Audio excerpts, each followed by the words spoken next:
Halo dan selamat datang kembali di 100% Info. Dalam video ini saya akan menunjukkan cara memperpanjang masa pakai baterai pada Nothing Phone 3. Mari kita mulai.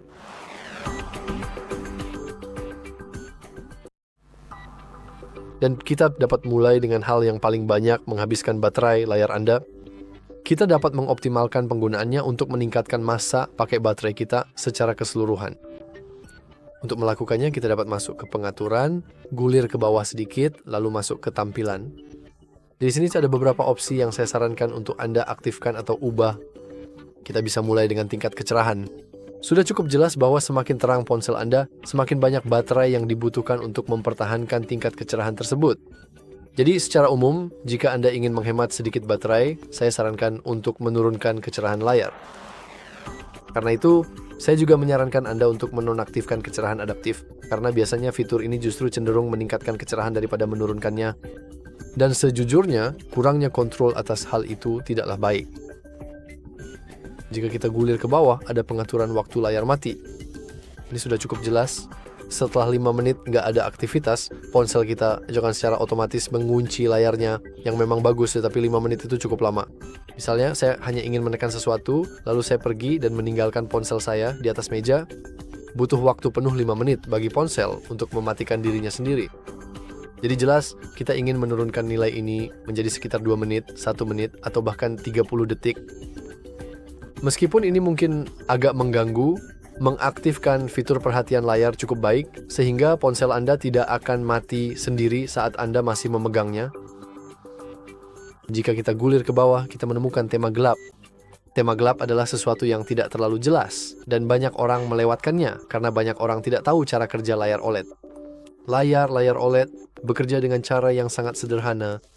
Pada dasarnya, aturannya adalah semakin terang piksel, semakin banyak baterai yang dibutuhkan untuk menampilkannya. Cukup sederhana, bukan? Jika Anda pergi dan cukup mengaktifkan tema gelap, sekarang kita melihat bahwa sebagian besar piksel kita tidak terang, mereka gelap. Jadi wajar saja, mereka paling tidak akan menggunakan baterai lebih sedikit daripada sebelumnya, yang mana ini sungguh luar biasa, sejujurnya. Dan kita dapat menggulir ke bawah untuk melihat bahwa sejujurnya kita tidak punya lebih banyak lagi. Saya hanya menyarankan Anda untuk masuk ke kecepatan penyegaran dinamis yang cukup keren. Misalnya, ia akan secara dinamis mengganti kecepatan refresh berdasarkan konten untuk mengoptimalkan masa pakai baterai. Pada dasarnya, jika Anda menggulir cepat, maka kecepatan penyegaran akan meningkat. Anda juga bisa mengaturnya ke tingkat tinggi, yang cukup bagus. Saya bahkan tidak tahu kalau Anda bisa langsung melakukannya. Ini cukup keren.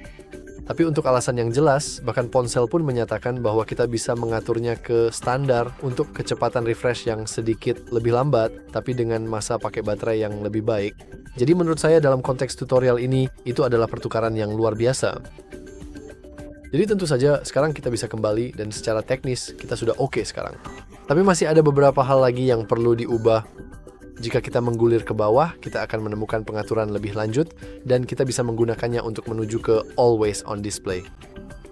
Atau sebagai alternatif, kita bisa ke sana dengan masuk ke layar kunci yang ada di sini, lalu menggulir sampai ke bawah. Seperti yang Anda lihat, saat ini diatur ke selalu, jadi akan selalu menampilkan info dasar di layar kunci. Dan seperti yang Anda lihat, ini berarti penggunaan baterai yang meningkat. Jadi kita bisa klik itu dan kita harus memastikan bahwa ini dinonaktifkan karena jika diaktifkan maka akan menghabiskan lebih banyak baterai. Ini juga cukup jelas, bahkan ada opsi jadwal apalagi jika Anda mengaturnya ke selalu. Jadi saya sarankan Anda cukup menonaktifkannya. Dan hal yang sama juga berlaku untuk antarmuka glyph. Antarmuka glyph adalah fitur yang cukup keren. Fitur ini sangat khas Nothing. Saya belum pernah melihatnya di ponsel lain. Dan ini memang keren, tapi juga menguras banyak baterai. Artinya ponsel Anda pada dasarnya memiliki LED, Anda tahu, dan LED itu juga menguras baterai. Meskipun jumlahnya tidak terlalu banyak dan kerapatan pikselnya cukup oke, tetap saja ini akan menguras baterai Anda. Jadi saya sarankan Anda untuk cukup menonaktifkannya, atau jika Anda benar-benar ingin tetap mengaktifkannya, cukup turunkan nilai kecerahannya. Mereka masih bisa digunakan, tapi setidaknya tidak akan membutuhkan energi sebanyak itu. Dan berbicara soal energi, kita bisa menonaktifkan Glyph Toys, meskipun tentu saja fitur spin the bottle itu cukup lucu dan Anda tahu, teman-teman kita bisa memutar botolnya jika kita menekannya. Ya ampun, kalau botolnya berputar ke kiri, kamu harus subscribe, kalau ke kanan, like. Ya ampun, sepertinya sekarang kita harus like. Itu memang cukup keren, tapi memang menghabiskan baterai. Jadi mari kita hilangkan juga dengan menonaktifkan Glyph Toys. Dan juga kita bisa menonaktifkan indikator volume.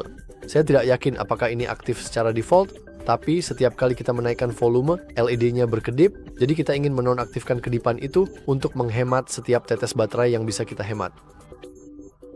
Dan saya rasa ini hampir selesai. Kita juga selalu bisa masuk ke pengaturan suara dan getaran, lalu pastikan semua getaran haptik juga dimatikan. Jadi, kita punya suara dan getaran saat mengisi daya, kita bisa menghapusnya. Tapi saya sebenarnya tidak melihat getarannya. Oke, ini dia pengaturan getaran. Seperti yang bisa kamu lihat, ada beberapa getaran, jadi mari kita nonaktifkan umpan balik sentuhan, atau sebagai alternatif, kamu bisa menurunkan intensitasnya jika mau. Saya akan menonaktifkannya sepenuhnya. Lalu kamu juga bisa menghapus getaran notifikasi. Getar untuk panggilan masih cukup oke, karena sepertinya kamu tidak sedang di tempat di mana ada orang yang meneleponmu, menurut saya. Semoga saja. Jadi ini tidak akan benar-benar menguras baterai. Umpan balik sentuhan mungkin yang paling banyak menggunakannya, setidaknya jika kita bicara soal getaran. Jadi untuk hal-hal di luar itu, sepertinya sudah cukup. Tapi masih ada lagi.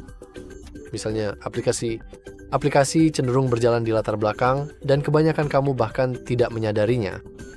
Tentu saja, itu tidak baik. Jadi apa yang ingin kamu lakukan selanjutnya, kita bisa mulai dengan masuk ke pengaturan dan menuju bukan ke notifikasi, tapi ke baterai kita. Dan di sini kita bisa menggulir sedikit ke bawah dan kita lihat bahwa untuk melihat penggunaan baterai kita mungkin ingin masuk ke bagian yang disebut penggunaan baterai. Dan di sini kita punya tampilan yang bagus maaf soal itu. Setiap aplikasi dan berapa lama sebenarnya kita menggunakannya, berapa lama aplikasi itu berjalan di latar belakang, dan berapa persen baterai yang dikonsumsinya. Jadi kita bisa lihat bahwa ChatGPT sebenarnya menggunakan cukup banyak, meskipun kita hanya memakainya selama 15 menit. Google Play Store juga menggunakan 10% dari baterai kita, tapi ini sebagian besar karena kita cukup sering menggunakannya, namun aplikasi ini juga berjalan di latar belakang, jadi ini patut dicatat. Dan tentu saja Nothing Launcher yang merupakan aplikasi peluncur dasar, kamu sebenarnya tidak bisa benar-benar mematikannya atau... Tunggu, kita bisa... Oke. Saya sebenarnya terkejut ini berhasil, tapi sepertinya kita bisa menonaktifkan penggunaan latar belakang dari aplikasi sistem. Dan kita bahkan tidak mendapatkan pesan error. Itu menarik. Saya rasa kamu tidak bisa atau seharusnya tidak melakukan itu. Tapi sepertinya kalau memang bisa, ya berarti bisa. Saya rasa ini akan menghemat baterai Anda. Intinya adalah cukup periksa aplikasi-aplikasi Anda. Jika Anda memiliki semacam aplikasi yang bahkan tidak Anda gunakan tapi tetap menguras baterai, Anda mungkin ingin masuk ke daftar aplikasi Anda, lihat aplikasi-aplikasi Anda, dan kemudian Anda bisa, misalnya anggap saja itu Clash of Clans. Mari kita anggap ini adalah aplikasi yang paling banyak menguras baterai saya. Kita bisa masuk ke penggunaan baterai aplikasi dan kita cukup menonaktifkan penggunaan di latar belakang seperti yang sudah kita lakukan sebelumnya. Jadi aplikasi itu tidak akan lagi berjalan di latar belakang dan jika entah bagaimana, dan juga kelola aplikasi jika tidak digunakan. Maaf, saya tadi tidak menyadarinya, tidak membahasnya. Ini adalah fitur yang sangat bagus untuk dimiliki karena pada dasarnya saya tidak sepenuhnya yakin setelah berapa lama, tapi setelah beberapa waktu tidak menggunakan aplikasi tersebut, aplikasi itu akan otomatis diarsipkan sehingga tidak benar-benar berjalan. Namun file-filenya tetap akan tersimpan di disk Anda. Dan saya rasa itu saja untuk video kali ini. Jika Anda merasa video ini sangat bermanfaat dan memberikan nilai yang berarti, jangan lupa untuk memberikan like pada video ini dan juga berlangganan ke saluran kami. Dan seperti biasa, kami mengucapkan terima kasih banyak karena Anda sudah meluangkan waktu untuk menonton video ini.